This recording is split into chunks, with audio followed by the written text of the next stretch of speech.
Salam sejahtera Malaysia, denyut nadi suara rakyat bergema di channel ini. Terima kasih kerana bersama-sama dalam channel ini untuk mendapatkan berita-berita dan ulasan-ulasan terbaik untuk seluruh rakyat Malaysia. Bagi anda yang pertama kali bersama-sama dalam channel ini, sila tekan butang subscribe, like dan share. Malaysia kita punya, cintai Malaysiaku, kita jaga kita. Sekali lagi, bagi anda yang pertama kali, sila tekan butang subscribe, like dan share. Kita mulakan berita menarik hari ini. Salam sejahtera Malaysia, denyut nadi suara rakyat bergema di channel ini. Isu hangat pagi ini saya ingin kongsikan kepada anda semua. Akhirnya saya sudah agak, dah lama saya cakap. Sampai berapa lama Perikatan Nasional boleh tahan? Sampai berapa lama pemimpin PN boleh tahan dengan ego? Nah, akan lama saya kata. Memang betul. Akhirnya pemimpin Perikatan Nasional seolah-olah sudah mengangkat bendera putih. Dan kini mengakui bahawa seolah-olah mereka sudah kalah teruk. Itulah. Kan lebih baik kalau dari dulu buat begini. Ini tidak. Sudah ada 6 MP yang keluar. Maksud saya yang memberi sokongan kepada Perdana Menteri, seorang adun, barulah nak bertindak. Sudah terlambat. Akhirnya Perikatan Nasional mengangkat bendera putih, mengaku kalah dan berjumpa dengan Kerajaan Madani untuk bincang tentang peruntukan. Beginilah apa yang dijaga sangat ego tu. Yang kamu tu, yang MP Perikatan Nasional tu gaji puluh ribu. Gaji ribu-ribu. Mungkin bukan puluh ribu pun. Mungkin taklah, saya pun dah pasti berapa gaji MP. Tapi mungkin ribu-ribu lah. Sampai tak 10,000, tak pastilah. Saya pun tidak pernah siasat. Kamu cuba siasat lah. Gaji ribu-ribu, kaya. Tapi rakyat di tempat kamu, bukan semua orang kaya, memerlukan bantuan daripada MP.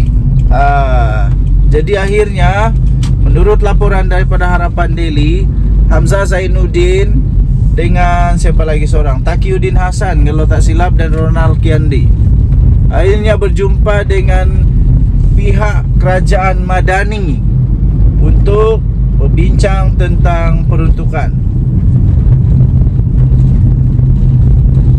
Mereka juga bersetuju supaya peruntukan itu tanpa syarat. Timbalan Perdana Menteri tanya apa yang korang nak? Apa yang korang nak? Macam begitulah. Kalau ayat dia tukar sikit, macam gitulah kot bunyi dia. Apa yang korang nak? Lepas tu jawabnya, kami nak peruntukan tanpa syarat. Tuh. Jadi maksud saya mudah. Kenapa dari dulu manusia-manusia, pemimpin-pemimpin dalam Perikatan Nasional ni tidak buang awal-awal perasaan ego, perasaan nak tunjuk hero, perasaan nak melawan? Kenapa dari dulu tidak buat begitu? Adakah kerana yakin sangat bahawa, kita minum Pepsi dulu. Adakah yakin sangat bahawa dapat tebuk atap lagi? Adakah kamu yakin sangat dengan kata-kata daripada Tok Guru Hadiawang yang katanya bila-bila masa boleh tumbang? Lepas tu apa yang jadi? Tak tumbang-tumbang. Apa yang jadi? Selepas Agung baru naik tahta, Sultan Ibrahim, Ketua Duli Yang Maha Mulia Seri Paduka Baginda Yang di-Pertuan Agong Sultan Ibrahim menaiki takhta sebagai agung, mungkin Perikatan Nasional sudah menyadari bahawa tak ada lagi harapan langsung untuk tepuk atap. Akhirnya menyerahkanlah. Apapun tahniahlah diucapkan kepada Perikatan Nasional yang akhirnya otaknya sampai semula, yang akhirnya kewarasan tiba semula, sehingga sanggup mengenepikan ego, sanggup kasih tepi-tepi dulu ego, kasih hilang dulu itu rasa keras kepala. Dan tahniahlah diucapkan kepada semua. Denyut nadi suara rakyat bergema di channel ini. Bye bye. Salam sejahtera Malaysia. Denyut nadi suara rakyat bergema di channel ini. Ada seorang kawan minta saya untuk buat ulasan tentang statement daripada Razi Jidin yang dia perli Rafizi Ramli supaya bersaralah sebab konon-konon ekonomi Malaysia sekarang tak berapa nak bagus. Pertama sekali, saya tidak setuju dengan Razi Jidin, kerana apa yang disebut oleh Razi Jidin bagi saya tak semestinya berfakta. Sebab sekarang yang kita lihat faktanya ialah ekonomi Malaysia sekarang memang dalam keadaan yang bagus, dalam proses untuk dipulihkan. At least dalam proses dipulihkan, bukanlah tak pulih-pulih. Ini baru masuk tahun kedua Pakatan Harapan menjadi kerajaan di bawah pimpinan Perdana Menteri yang hebat kita sekarang ini, Datuk Seri Anwar Ibrahim, dan Menteri Ekonomi pastinya Rafizi Ramli, yang memang dalam usaha untuk menyelesaikan banyak masalah ekonomi yang ditinggalkan oleh kerajaan-kerajaan yang dulu itulah. Jadi saya nak bagi ulasan pertama. Kalaulah Razi Jidin suruh minta Rafizi untuk bersara, mesti ada orang yang boleh ganti. Boleh tak, soalannya, boleh tak Razi Jidin berikan seorang nama, satu nama atau banyak nama, siapa-siapa lah yang boleh ganti tempat Rafizi? Siapa? Contohlah, katalah contoh Razi Jidin rasa bila dia cakap macam tu, contoh Rafizi tak sesuai, tak pandai lah. Adakah orang yang lebih pandai dari dia di dalam Perikatan Nasional? Adakah? Siapa di dalam Perikatan Nasional? Takkanlah Razi Jidin nak jadi Menteri Ekonomi. Razi Jidin adakah kaki nak jadi Menteri Ekonomi? Sedangkan menurut data yang diperolehi seperti yang dibalas semula oleh Rafizi Ramli, indeks pembelajaran Malaysia sekarang ketinggalan dibandingkan dengan Singapura. Sejak bila dia ketinggalan? Sejak Razi Jidin jadi Menteri Pendidikan. Razi Jidin kan nak dibagi jadi Menteri Ekonomi. Entah silap hari bulan Malaysia jatuh, ketinggalan 20 tahun pula dari segi ekonomi. Jadi siapa yang Razi Jidin mau cuba untuk calonkan? Dia mau calonkan siapa? Hamzah Zainuddin? Atau dia mau calonkan sendiri Muhyiddin Yassin, Perdana Menteri yang disebut-sebut oleh ramai penganalisis politik atau ialah musuh-musuh Perikatan Nasional yang dikatakan bahawa dialah jadi Perdana Menteri paling gagal dalam sejarah. takkan kita nak tengok Muhyiddin pula. Atau Razidin nak cuba untuk calonkan pula Tok Guru Hadiawang. Tok Guru Hadiawang ada kaki kah jadi Menteri Agama? Menteri Agama pula, Menteri Ekonomi. Tok Guru Hadiawang tahukah tentang ekonomi? Tahukah tentang ekonomi? Bolehkah negara luar mau datang untuk melabur di Malaysia? Kalaulah mereka yang saya sebut tadi tu jadi menteri yang bertindak ataupun menteri yang bertanggungjawab kepada ekonomi Malaysia. Sekurang-kurangnya sekarang setiap kali sebut tentang pelaburan daripada negara luar, sekurang-kurangnya sekarang kita tahu bahawa pelabur-pelabur sekarang ini berminat dengan negara Malaysia untuk melabur. Sampai dah berapa puluh bilion. Dah sampai 100 bilion kah? Tak pasti sangatlah. Tapi at least semua pelabur dari luar sekarang sangat berminat untuk melabur di Malaysia. Itulah buktinya ekonomi Malaysia sekarang dalam keadaan yang sedang untuk pulih.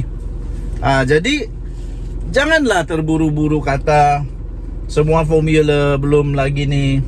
Formula itu mengambil masa.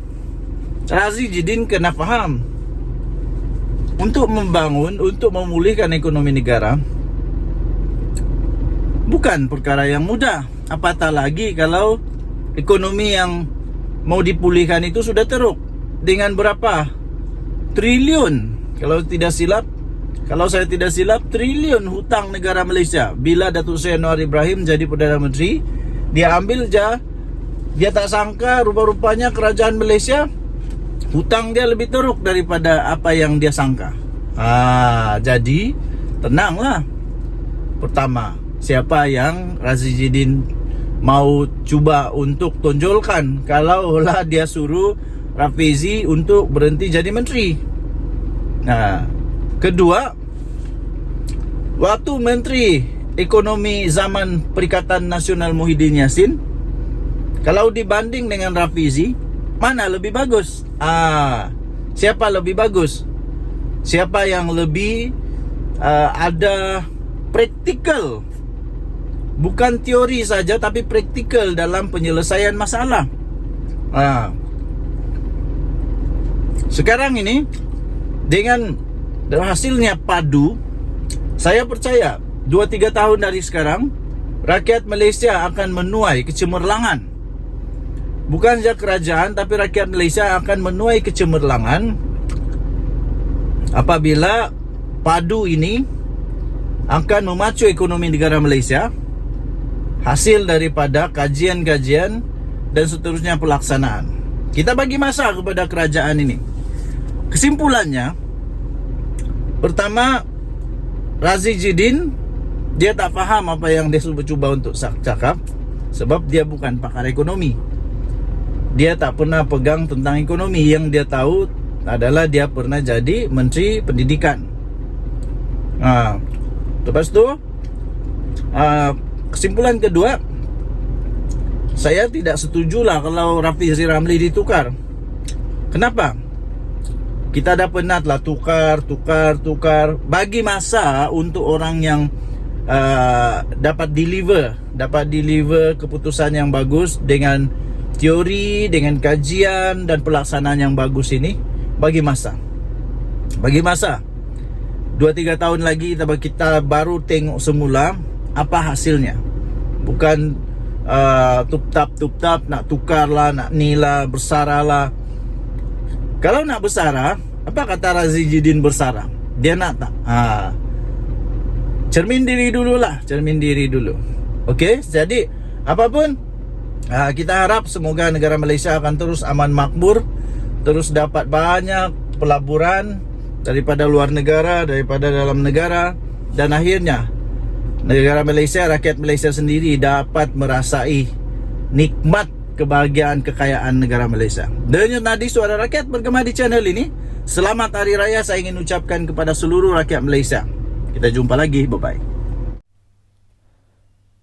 Salam sejahtera Malaysia. Wow. Megat Zulkarnain digugurkan daripada bos UMNO di Selangor dan diganti oleh Tengku Zafrul. Huyo, kasih tanda besar-besar soalan. Kasih tanda soalan besar-besar di sana. Kita tahu sebelum ini Tengku Zafrul telah meletak jawatan sebagai bendahari untuk UMNO Selangor.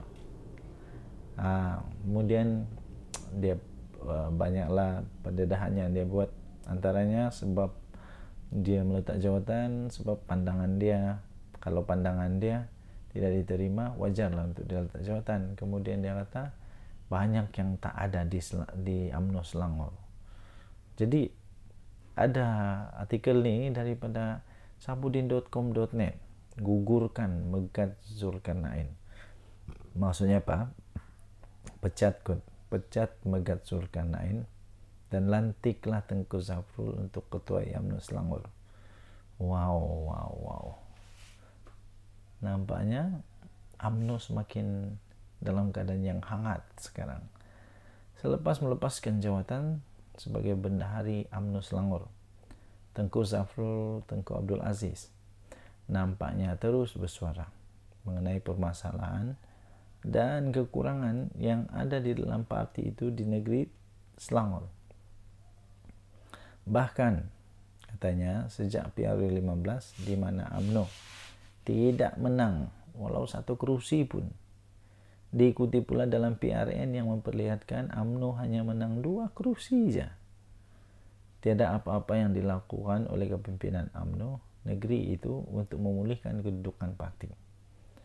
Sepatutnya, ujar beliau, dengan 2 keputusan buruk itu, ia merupakan amaran terakhir untuk UMNO Selangor sendiri untuk segera berubah dan segera menyadari realiti yang sedang berlaku.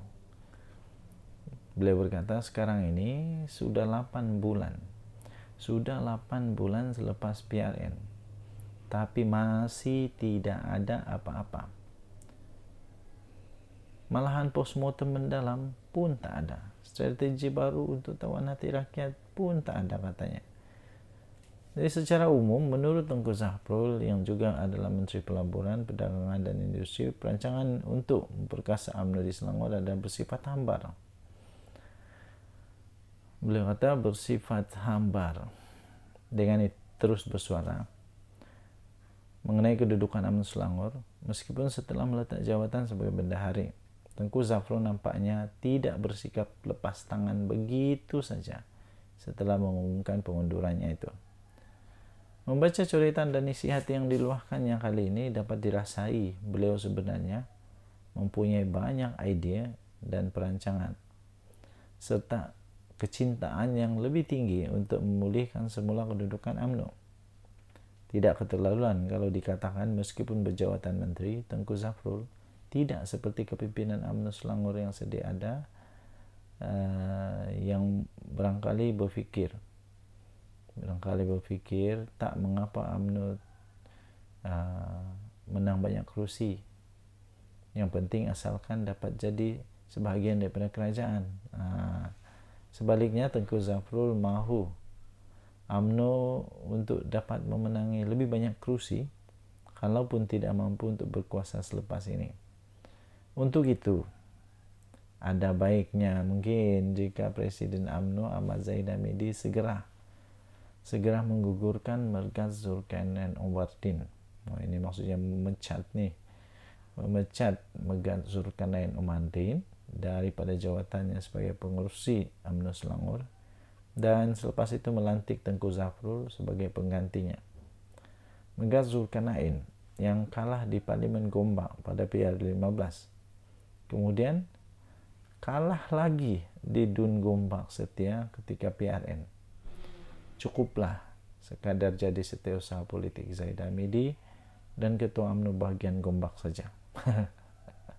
Sudah sampai masanya untuk beliau diganti segera. Dia ada selama ini pun macam tiada. Cubalah try Tengku Zafrul pula. Mana tahu sebagaimana dia rajin bercakap, dia juga rajin bekerja, kata Sabudin Husin 6 April 2024. Dejan Nadi Suara Rakyat bergema di channel ini. Kita tengoklah betulkah. Tapi daripada dia dipecat, kalau betul-betul dia memang dah tak berguna, tak ada impact yang baik kepada UMNO, daripada dia dipecat, lebih baiklah dia letak